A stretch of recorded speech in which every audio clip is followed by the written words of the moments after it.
Assalamu alaikum wa rahmatullahi wa barakatuh, mes chers frères et sœurs. Donc aujourd'hui nous allons commencer l'histoire du prophète Lut alayhi salam, qui était donc le neveu de Ibrahim alayhi salam. Allah Azza wa Jal dit: Et quand nos émissaires, c'est-à-dire nos anges, vinrent à Lut, il fut chagriné pour eux et en éprouva une grande gêne. Et il dit: Voici un jour terrible. Sourate Hud, verset 77. À ce moment-là, les anges se sont rendus chez Lut alayhi salam. Ce dernier s'est senti chagriné. Normalement, il était supposé les accueillir car ils étaient des hôtes. Les anges se sont présentés sous formes humaines, des anges incroyablement beaux, et ceci se trouve être exactement l'épreuve pour le peuple de Lut alayhi salam. Ces derniers allaient se présenter avec des intentions immorales à l'encontre des hôtes de Lut alayhi salam.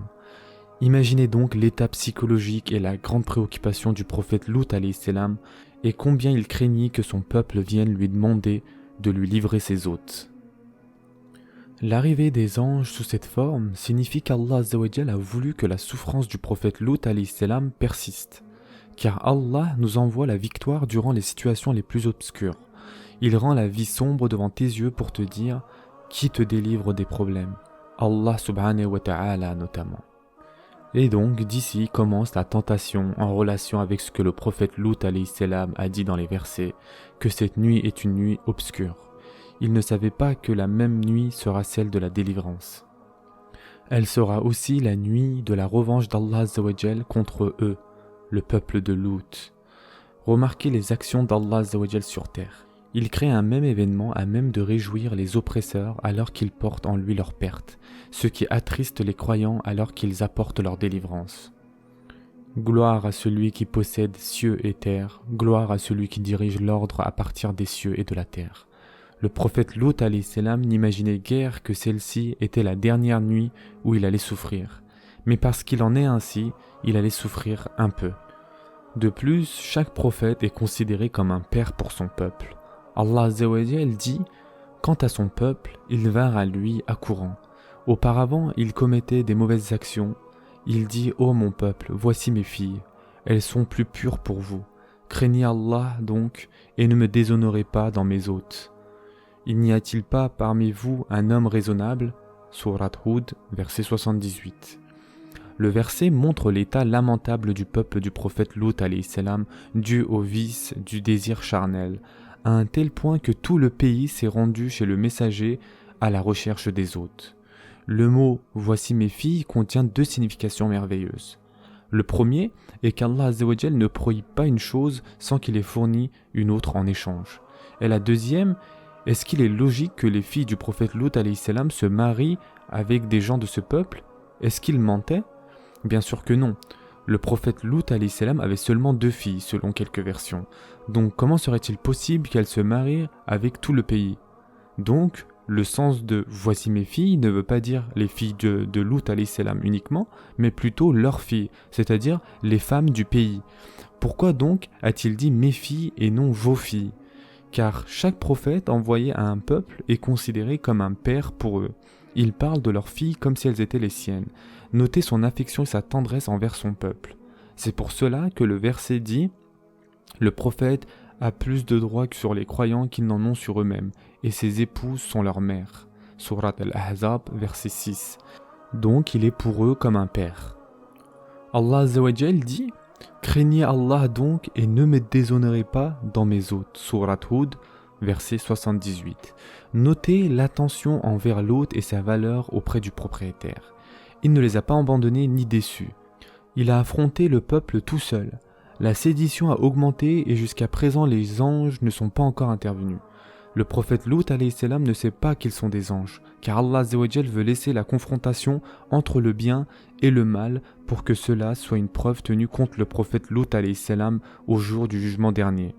La patience du prophète Lut alayhi salam et le soutien montré pour ses hôtes lui serviront de témoin le jour de la résurrection. Les décisions d'Allah Azza wa Jal concernant cet univers sont grandes et quand la vie s'obscurcit, sache qu'Allah Azza wa Jal va nous soulager. Ensuite, notez l'importance de la pudeur. Allah Azza wa Jal dit « N'y a-t-il pas parmi vous un homme raisonnable ?» Ils dirent « Tu sais très bien que nous n'avons pas de droit sur tes filles, et en vérité tu sais bien ce que nous voulons. » Sourate Hud, versets 78 et 79. Le prophète Lut alayhi salam les interrogea. Est-ce qu'il n'y a pas quelqu'un parmi vous qui aurait de bonnes mœurs? Personne ne répondit. Vous notez l'audace de commettre l'infamie ouvertement. Donc l'homme qui commet ouvertement le péché sans avoir honte est l'homme le plus infâme. Ensuite, Allah Azza wa Jal dit, il dit, si j'avais de la force pour vous résister, ou bien si je trouvais un appui solide. Surat Hud, verset 80. Le prophète Lut alayhi salam a atteint un état de confusion totale. Il espérait avoir le soutien d'une force qui le protège et qui l'appuie. Allah Azza wa Jal est le plus fort de toutes les forces qui pourraient le protéger. Le prophète sallallahu alayhi wa sallam dit que la miséricorde d'Allah soit sur Lut, car il cherchait un appui solide. Lut alayhi salam ne savait pas que les anges qui se tenaient derrière lui étaient d'une grande force. Le prophète Lut alayhi salam se mettait donc devant les anges pour les protéger, pendant que les anges eux-mêmes vont le protéger sans qu'ils s'y attendent. Le prophète Lut alayhi salam était très fatigué et troublé quand il a dit cette phrase. À ce moment-là interviennent les anges et dirent « Alors les autres dirent « Ô Lut, nous sommes vraiment les émissaires de ton Seigneur. Ils ne pourront jamais t'atteindre. Pars avec ta famille à un moment de la nuit et que nul d'entre vous ne se retourne. » Surat Hud, verset 81. Essayez d'imaginer l'impact à ce moment-là sur le prophète Lut alayhi salam et comment Allah Azza wa Jal glorifie sa religion, ses prophètes et les croyants par un seul mot. Le mot « à un moment de la nuit » signifie le moment de la nuit le plus sombre et le plus noir. Ensuite, Allah Azza wa Jal dit « Exception faite de ta femme qui sera atteinte par ce qui frappera les autres. » Surat Hud, verset 81. Pourquoi la femme du prophète Lut alayhi salam a-t-elle été punie? Dans la sourate At-Tahrim, verset 10, Allah Azza wa Jal dit « Elles étaient sous l'autorité de deux vertueux de nos serviteurs, toutes deux les trahirent. » Il ne s'agit pas ici d'adultère. Il ne convient nullement à un prophète d'être trompé dans son honneur, car Allah Azza wa Jal les en exempte. Ce qu'il se passa plutôt, c'est que l'épouse de Lut alayhi salam se sauva par la porte arrière et alla répandre la nouvelle que les deux hommes d'une beauté frappante venaient d'arriver chez elle. La nouvelle fut bientôt sur toutes les lèvres et en un rien de temps, plusieurs hommes se trouvèrent rassemblés devant la maison de Lut alayhi salam. Certains alla jusqu'à frapper à sa porte et à exiger de voir ses invités. C'est pour cette raison qu'Allah Azza wa Jal dit « Exception faite de ta femme qui sera atteinte par ce qui frappera les autres. » Surat Hud, verset 81. Concernant le châtiment du peuple de Lut alayhi salam, ils étaient punis sévèrement parce qu'ils ont perverti la nature humaine et renversé les réalités. Allah Azza wa Jal dit « Et lorsque vint notre ordre, nous renversâmes la cité de fond en comble, et fîmes pleuvoir sur elle en masse des pierres d'argile succédant les unes aux autres, portant une marque connue de ton Seigneur. » Surat Hud, versets 82 à 83. Donc une pluie intense commença à tomber sur eux, mais une pluie faite de pierres d'argile, succédant les unes aux autres. Donc la pluie était intense et continue, portant une marque connue, signifie que chaque pierre d'argile portait le nom de celui qui devait atteindre comme cible.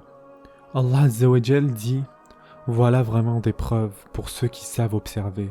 Elle, cette ville, se trouvait sur un chemin connu de tous. » Surat al-Hijr, versets 75 et 76. Chemin connu signifie un chemin clair et connu que les gens traversent en sachant que ce peuple a péri ici. Donc enfin la mise en garde contre le supplice divin. Allah Azza wa Jal dit « Et elles, ces pierres, ne sont pas loin des injustes. » Surat Hud, verset 83. Ceci est la fin de l'histoire du prophète Lut alayhi salam. La prochaine fois nous parlerons du prophète Yusuf alayhi salam, Inch'Allah. Prenez soin de vous mes chers frères et sœurs et à très prochainement Inch'Allah.